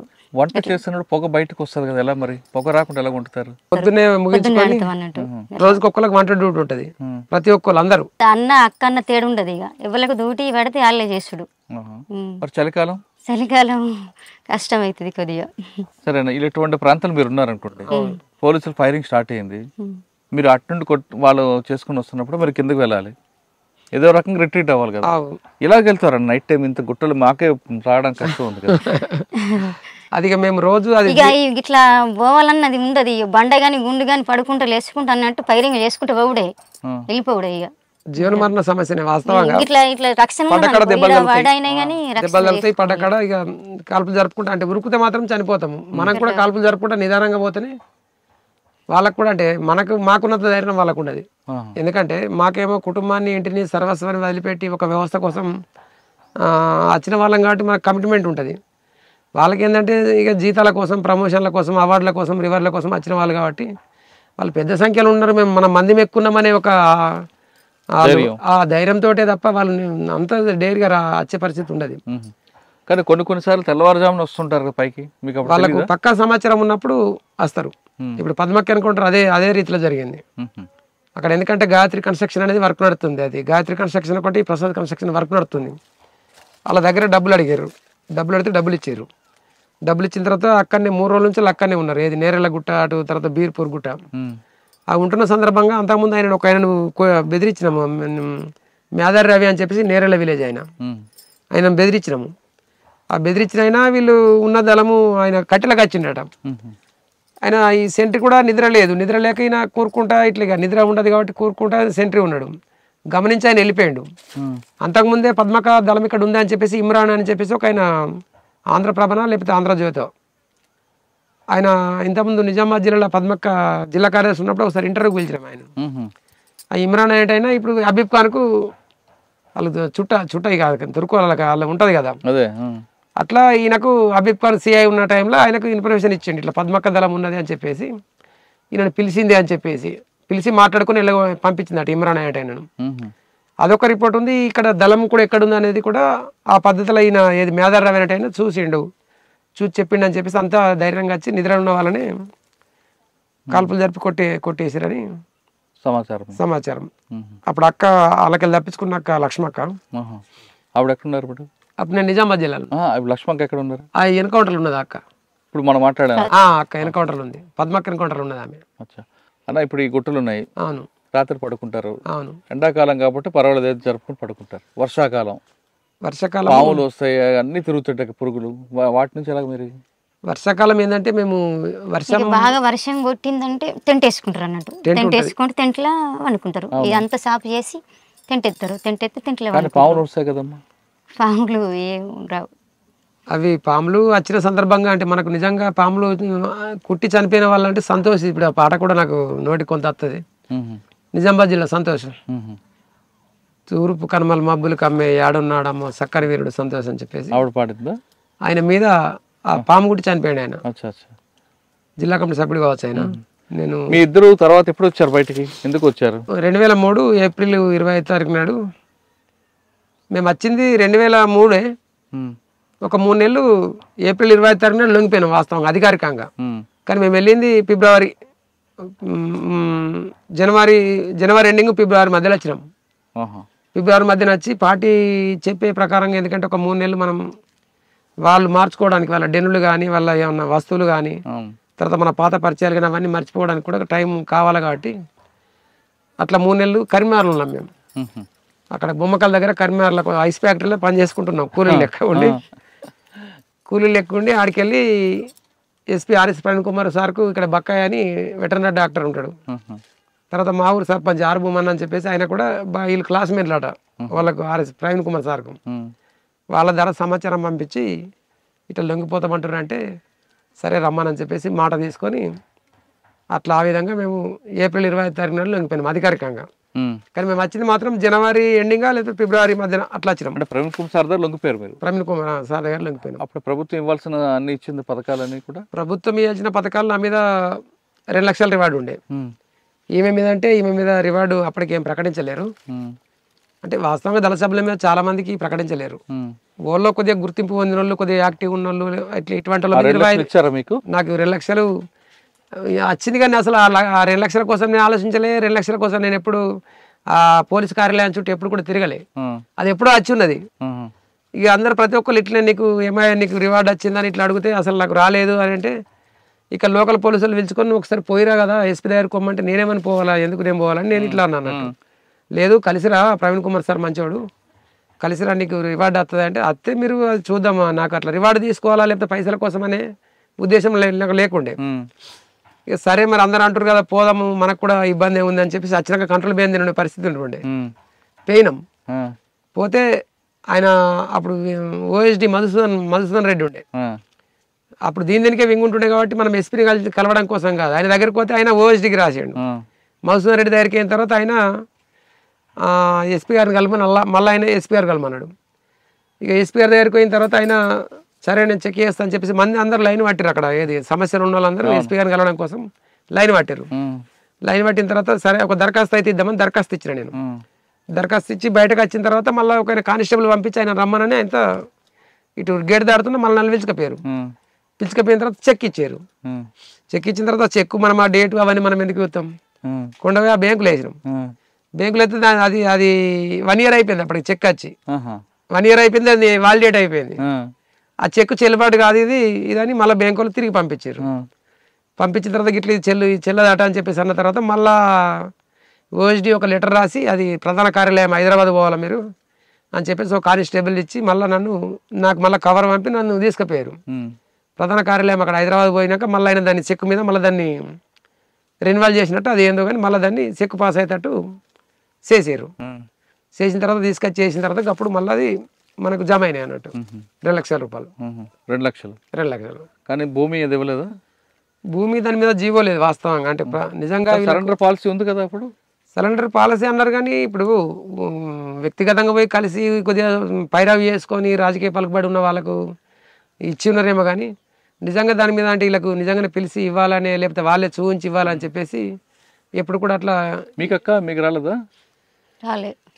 5,000 రూపాయలు ఇచ్చారు ఈమెకు ఆర్థిక సాయం కింద కలెక్టర్ పిలిచి. అప్పటి నుంచి కూడా మీరు అందరు బయటే ఉన్నారు, దళంతో సంబంధం లేవు? దళంతో సంబంధం లేదు. ఇక ఏం చేస్తున్నారు మరి? ఇవే గొర్రెలు ఉన్నాయి. ఇక మేము గొర్రెలము. మా తండ్రి మేము 3 అన్నదమ్ములం కాబట్టి వచ్చిన తర్వాత కూడా ఇంటికాడ ఆర్థిక పరిస్థితి అంతంత మాత్రమే కాబట్టి మాకు 100 గొర్రెలు ఉండే. 100 గొర్రెలలో 3 పంచుకుంటే మనిషికి 30 గొర్రెలు వచ్చినాయి. మేము కాసినామని చెప్పేసి మా అన్నదమ్ములు కూడా వాళ్ళు కాసినందుకు ఒక 3-4 వాళ్ళు ఎక్క తీసుకొని మనకు తక్కిచ్చారు. అంటే 27 గొర్రెలు వచ్చినాయి నాకు. ఆ 27 గొర్రెలు వస్తే ఎట్లా ఈ 27 గొర్రెలు పోతే మనకు కూలి పడదని చెప్పేసి జీతం ఉందామంటే నేను గిన్ని రోజులు ఇట్లా తిరిగి మనం ఇప్పుడు ఇయ్యాల జీతం ఉండాలని చెప్పేసి అట్లా కొద్దిగా మనసొప్పలేదు. అంటే ఎందుకంటే ఏదన్నా మన స్వశక్తితో మనం కష్టపడి సంపాదించుకోవాలి, మనం సొంతంగా చేయాలి కానీ ఇంకోళ్ళ కింద జీతం ఉండదు అని చెప్పేసి లోన్కి పెట్టుకున్నారు వాళ్ళు కూడా. కలెక్టరు ఈ మాజీ నక్సల్స్ లొంగిపోయిన వాళ్ళందరినీ మీకు ఆర్థిక పునరావాసం కింద బ్యాంకులు మీకు లోన్ ఇస్తుంది, లోన్కి పెట్టుకోమంటే నేను ఈ గొర్రెలకు పెట్టుకున్నాం. గొర్రెలకు పెట్టుకుంటే గొర్రెలకు అప్పుడు 1,00,000 రూపాయలు లోన్ ఇచ్చారు. అప్పుడు మార్జిన్ మనీ కొంత ఉంటుండే, 7,500 ఏమో సబ్సిడీ ఉంటుండే ఒక యూనిట్కు. మార్జిన్ మనీ 10,000 ఉంటుండే.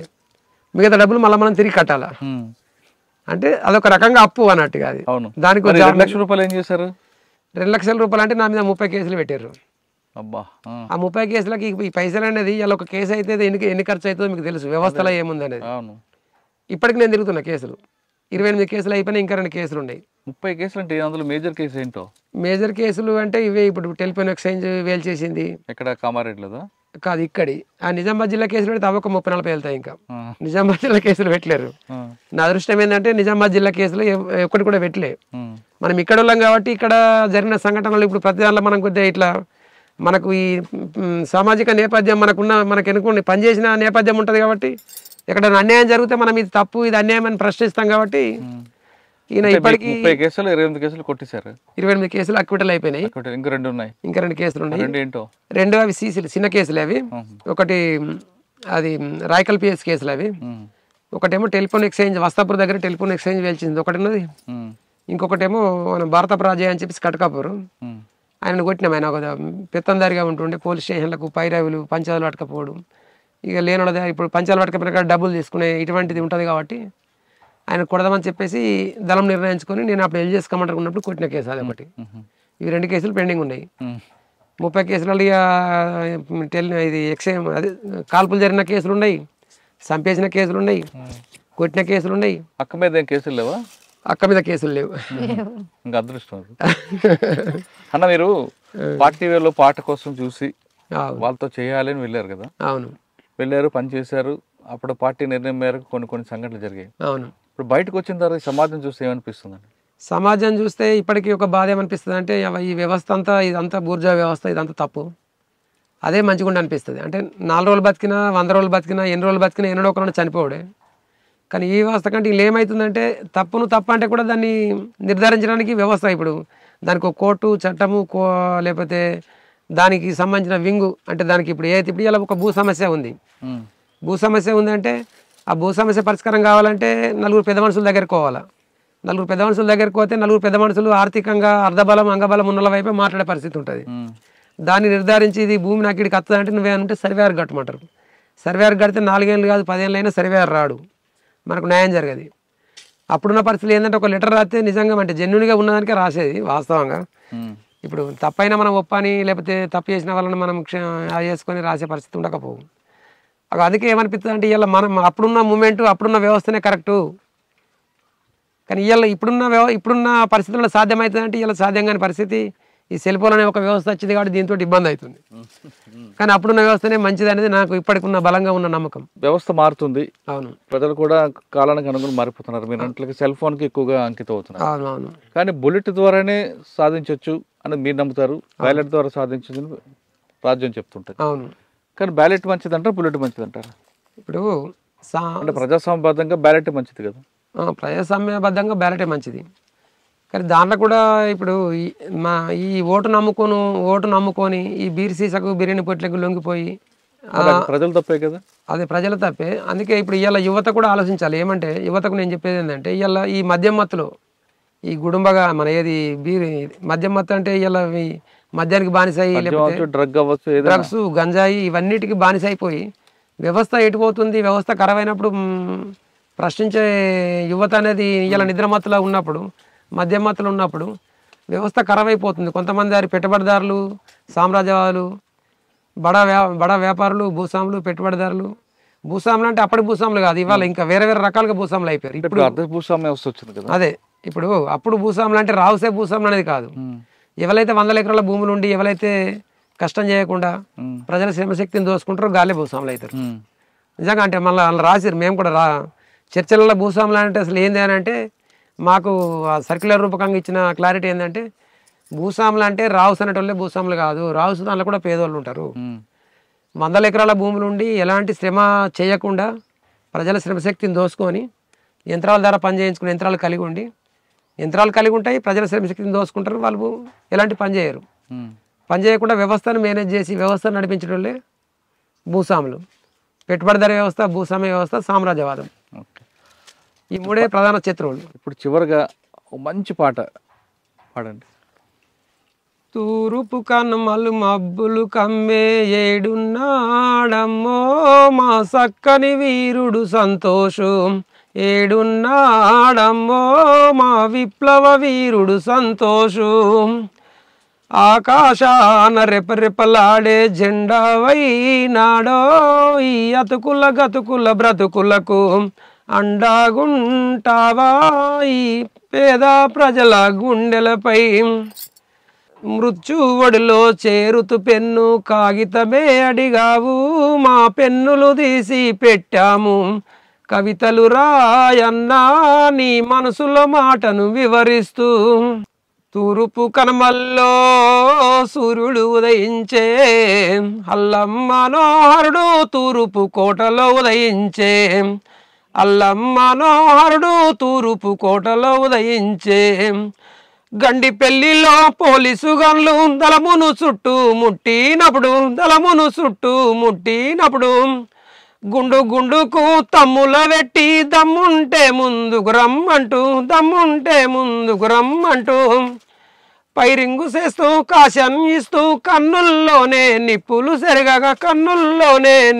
సెరగగా ముందుకు వచ్చిన పోలీసు కొడుకులు తోకలు ముడిసి వెనుకకు ఉరికిరి తూర్పు కనుమల్లో సూర్యుడు ఉదయించే అల్లమ్మ మనోహరుడు తూర్పు కోటలో ఉదయించే అల్లమ్మ మనోహరుడు తూర్పు కోటలో ఉదయించే ప్రాంతీయ తత్వం పనికే రాదని కార్మిక దృక్పథమే ఉండాలని జిల్లా హద్దులు దాటినవన్నా తూర్పు గోదావరి ఏరినవన్నా ఏలేశ్వరము నాగులకొండ దళాలకు ధైర్యం పెంచి కొండాలలో బ్రతుకుచున్న గోండు ప్రజలకు అండాదండై బందుకు వెల్చి దోపిడి గులిసి పేదల రాజం దేవాలన్నవు తూర్పు కనుమల్లో సూర్యుడు ఉదయించే అల్లమ్మ మనోహరుడు తూర్పు కోటలో ఉదయించే. గంగన్న అలియాస్ మల్లేశం బర్ల మల్లేశం అలాగే అలియాస్ గంగన్న లక్ష్మి అలియాస్ రాజేష్ అక్క వీళ్ళందరూ ఇక్కడ భావజాల ప్రభావంతో వెళ్ళి ప్రజల కోసం నిరంతరం పనిచేశారు. ఆ విధంగా ఇప్పుడు అడవిలో మనం ఉన్నాం. ఇదే అడవిలో వాళ్ళు ఎండనక వాననక చల్లలకు ఉండబట్టే ప్రభుత్వాలు కింద దిగాయి. వాళ్ళు ఇక్కడ ఉండి వాళ్ళ స్వార్థంకి పక్కన పెట్టి సమాజ సేవ కోసం అదే వర్గంలో జరుగుతున్న అన్యాయాలకు కనుక వాళ్ళకి అరికట్టాలనే ఉద్దేశంతో వాళ్ళు చేసిన కార్యక్రమం వల్ల ప్రభుత్వాల కిందకు వచ్చి గ్రామ ప్రజలకి మౌలిక సదుపాయాలు కల్పించాలంటూ ఎలాంటి సందేశం లేదు. ఇప్పుడు మనం చూస్తున్న గుట్టల్లో వాళ్ళు ఎండనక వాననక ఉన్నారు. చలికాలం ఇక్కడే, వర్షాకాలం ఇక్కడే, అదేవిధంగా ఎండాకాలం ఇక్కడే. ఎండాకాలం చాలా కష్టాలు ఉంటాయి. అయినా కష్టాలు అనిపిస్తూ పేద ప్రజలే కాకుండా బడుగు బలహీన వర్గాల అభివృద్ధి కోసం వాళ్ళ కృషి చేశారు. ఆ విధంగా చేయబట్టి ఈ స్థాయికి వచ్చింది.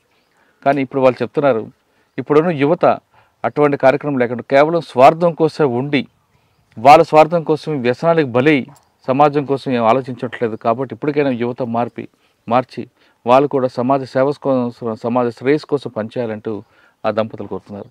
ఇది గంగన్న అలియాస్ లక్ష్మక్కతో ఎక్స్క్లూజివ్ ఇంటర్వ్యూ. వచ్చే వారం మరో గెస్ట్తో మళ్ళీ కలుద్దాం. అంతవరకు నమస్తే. Thank you very much.